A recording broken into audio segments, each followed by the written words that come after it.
Hello, ladies and gentlemen. Welcome. This is William Hindman. I'm your host, and this is Just Force 911, where we look at how our public officials do their job or they don't. Hey, guys, do me a favor. Hit the subscribe button down below. Like and share. Give me a thumbs up. Leave me a comment, please. Else my algorithms. This one here comes to us from Steve. And I'm going to do this because it has to do with the how things haven't changed in over 7 years down there in Louisiana. This video is 7 years old, but I think it speaks a lot of volume, so we're going to go ahead and do it anyway. So let's get on with the video. You're about to see the first part of our newest investigative series, but we've already started seeing the fallout before it even aired.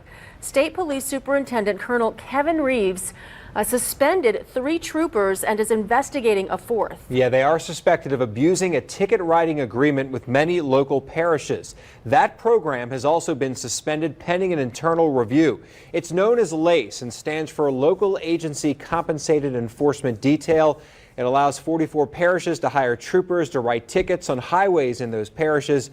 Here in the New Orleans area, St. Tammany, St. Charles, St. John, Orleans parishes, just some that participate in the program. We spent months doing undercover surveillance and found officers making huge paychecks from the program weren't actually patrolling the roads. Hours after we showed state police our findings, they launched a criminal investigation into the 4 troopers. Over the next several nights, we'll show you findings from a months-long undercover investigation. Here's part 1 of our investigation, State of Unrest. I'm so fed up and sick. State Trooper Daryl Thomas makes more money than any other law enforcer in Louisiana, more than any district attorney, police chief, the attorney general, even his boss, the superintendent of state police. I'm outraged. Last year, taxpayers paid this trooper $240,000. But our undercover surveillance investigation, backed up by timesheets and traffic citations, shows Thomas may not have legally earned much of that money. This is absolutely, as a matter of criminal law, theft. August 17th, on his timesheet, Thomas claims he started work at 7 that morning, but our undercover camera waited and spotted him leaving for work 2.5 hours later at 9:32. For 152 minutes, Thomas stayed at home while earning money from taxpayers. When you're paid, you should be out there patrolling. Absolutely. Doing your job. You should be patrolling or doing a patrol function. We had an undercover camera at Thomas's house for 12 different work days over the past few months. What we found, for all 12 days Thomas claimed hours on his timesheet he didn't work. You don't have to take a class in criminal law to know that you can't submit fraudulent timesheets. September 4th of this year, Labor Day, Thomas billed taxpayers for 16 hours. The first 6 hours he worked a ticket writing overtime shift in St. Charles Parish. Then from noon to 10 p.m., his timesheet shows he worked his regular state police shift. But our undercover camera caught Thomas at home from 11:10 until 5 p.m. Almost 6 hours of that workday, Thomas didn't work. The next day, September 5th, Thomas's timesheet shows he worked until 10 p.m., but he arrived home at 6 and stayed there until 9:13. For 3 of the last 4 hours of his shift, Thomas's car remained in his driveway. September 6th, again, Thomas claims he worked 6 a.m. until 10 that night, but our surveillance unit spotted him arriving home at 9:26 a.m. He left at 12:43, but less than 6 hours later, he once again pulled into his driveway, and his car stayed there for 3 hours until he left just after 9 p.m. Of the 16 hours Thomas billed taxpayers that day, 6 of them he remained in his house. The allegations are very concerning here. They're very troubling. After we brought our findings to State Police Superintendent Colonel Kevin Reeves, he placed Thomas on administrative leave and launched a criminal investigation. We have to conduct an investigation here to see exactly what we're looking at with these troopers.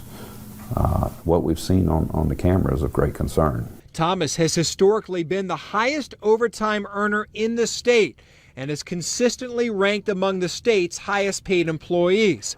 The last 2 years, he's made $240,000. Each year, that included $147,000 in overtime. The numbers are startling. That means Thomas billed taxpayers for on average 83 hours of work a week. These are red flags that are screaming to somebody to look into. Those overtime levels caught our attention 7 years ago when we asked then State Police Superintendent Mike Edmondson about Thomas's workload and overtime. Know him well, good trooper, very hard worker. I can assure you every one of those hours he put down, he worked. Edmondson guaranteed his work product then, but now we have proof he may not have worked all of the hours he claimed. You're committing payroll fraud and you're being paid like executives are being paid. This is not the first time a question has been raised about Thomas's timesheets. 20 years ago, Thomas received a 4-day suspension for a discrepancy in his timesheet. They caught him claiming work on his timesheet he never performed. Yes, it is payroll fraud. There's no doubt about it. Every day our surveillance camera spotted Thomas, he had discrepancies. August 8th, 10:25 a.m., his car at home, while his timesheet shows him working a seatbelt enforcement shift. August 18th, he's home from 11:20 through much of the afternoon, even though he claims to work a 7 a.m. to 3 p.m. shift. August 22nd, he arrives home at 7:57 p.m. and stayed there for the remaining 3 hours of his shift. That ended at 11 p.m. August 23rd, a 12-hour workday, but we found Thomas at home for almost 3 hours of his shift. And September 11th, we found his car at home for 3 hours of his regular 10-hour shift. Going and staying at your house is unacceptable for anybody in Louisiana State Police while you're being paid. Daryl Thomas makes more than the Vice President of the United States. A police officer who should be upholding the law may be breaking the law himself. I'm outraged that I'm paying for work that is clearly, based on your reporting and that tremendous undercover work done by your hardworking staff, it's blatant, it's obvious. State Police said we couldn't interview Thomas. We sent him a letter asking for comment. That letter was delivered, but we haven't heard back. Tomorrow night, part 2 of State of Unrest. We dig deeper into the LACE program. We'll show you exactly why State Police suspended the program, an undercover video of 3 other troopers who may be breaking the law, and there's a twist in our story that the State Police Superintendent calls bold. He says this twist makes our findings even more concerning. Watch part 2 of State of Unrest tomorrow night on Fox 8 News at 10. Okay, guys, so I realize this is 7 years old, but, it's just them stealing more money and lying about it. So let me know what you guys think in the comments. Remember, always film the police and your public officials because you can't trust them to tell the truth. And do something good for somebody because it may just come back to you. Guys, have a great and safe day. Thank you.